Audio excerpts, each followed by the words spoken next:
হে বন্ধুরা, good morning. Welcome to my channel Tanay football update. চলো কিছু নতুন আপডেট দিয়ে এই ভিডিওটা শুরু করা যাক।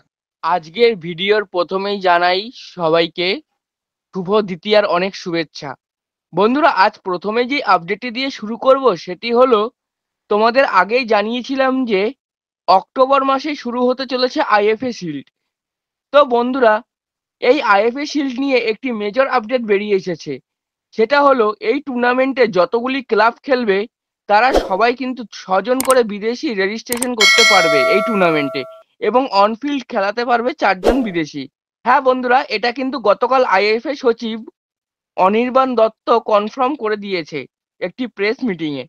তো দেখা যাক আইএফএ কতটা সুষ্ঠুভাবে এই আইএফএ শিল্ড পরিচালনা করতে পারে। তো বন্ধুরা, এই নিউজটা নিয়ে তোমাদের কি বক্তব্য আছে সেটা কিন্তু অবশ্যই কমেন্ট করে জানাও।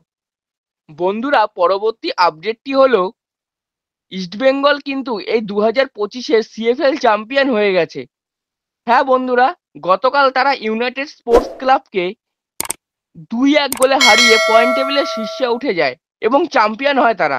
তো আমাদের তনয় ফুটবল আপডেট পরিবারের পক্ষ থেকে ইস্টবেঙ্গল সমর্থকদের অনেক শুভেচ্ছা রইল সিএফএল চ্যাম্পিয়ন হওয়ার জন্য।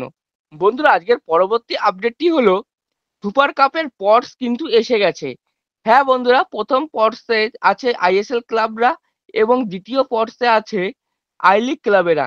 এই ক্লাবগুলি হলো আইএসএল থেকে North East United FC, Bengaluru FC, Jamshedpur FC, Mumbai City FC, Kerala Blasters FC, Punjab FC, East Bengal FC, Chennaiyin FC, Hyderabad FC ও মোহামেডান।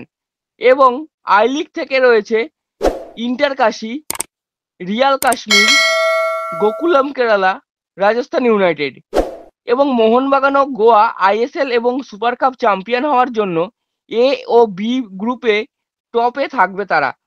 তাহলে বন্ধুরা, দেখা যাক কোন দল কোন গ্রুপে কোন দলকে পায়। তো বন্ধুরা, তোমরা কোন গ্রুপে কাকে দেখতে চাইছো সেটা কিন্তু অবশ্যই কমেন্ট করে জানাও।